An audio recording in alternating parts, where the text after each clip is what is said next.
Rasul ketika Abu Thalib meninggal, wafat, itu Rasul sedih. Karena dia belum bersyahadat. Langsung ditegur sama Allah. Innaka la tahdi man ahbabta. Wahai Muhammad, bukan kamu yang kasih hidayah. Ingat baik-baik. Walakin Allah yahdi mayasya. Dan adalah Allah, dia yang satu-satu yang bisa ngasih hidayah. Wa huwa a'lamu bil muhtadin. Dan Allah tahu siapa yang lebih cocok dikasih hidayah. Artinya itu adalah teguran sekaligus sebuah hiburan pada Rasulullah. Karena orang-orang nyalain Rasulullah. Katanya Nabi, paman sendiri meninggalnya nggak Muslim. Gimana sih? Apa kerjaan dia? Orang-orang luar bisa dimasukin Islam, ini orang paling dekat nggak bisa masuk Islam. Nah, Allah pengen kasih tau, itu bukan salahmu.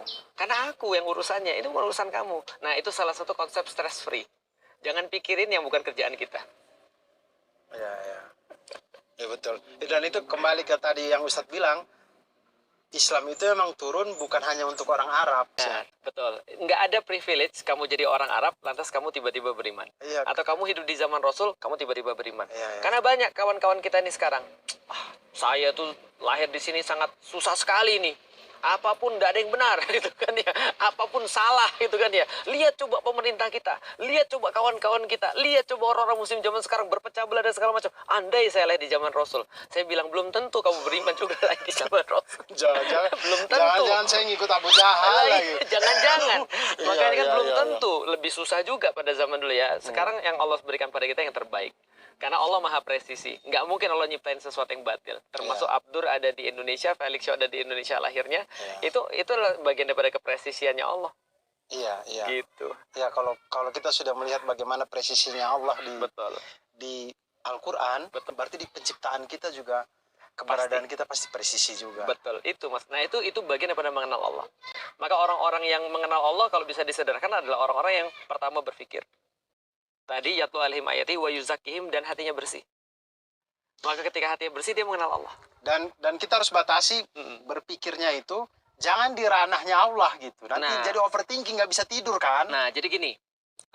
Allah itu memberikan akal. Akal itu cuma sampai pada satu batas mengetahui eksistensi Allah. Maka segala sesuatu dalam eksistensi Allah itu, ketika dia mau mengetahui eksistensi Allah, itu akal dikasih kemampuan. Begitu naik kepada seperti apa eksistensi Allah, akal mandek. Nanti ada bahasan tentang akal. Karena akal hanya bisa berpikir sesuatu yang bisa diindra. Selain itu tidak bisa.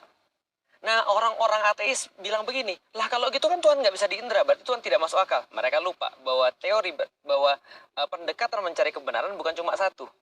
Teori mencari kebenaran bukan hanya metode ilmiah, tapi ada metode rasional. Nah, dengan metode rasional, akal kita bisa menjangkau eksistensi Allah. Di situ aja, selesai. Setelah menjangkau eksistensi Allah kita bersyahadat, maka akal gunanya untuk memahami syariat. Oke. Baik, aduh. Seru sekali, tapi sudah azan asar teman-teman. Ini kita harus mendahulukan Allah teman-teman. Masya Allah. Ini podcast ini nggak ada pentingnya ya daripada kita sholat. Jadi kita harus sholat dulu.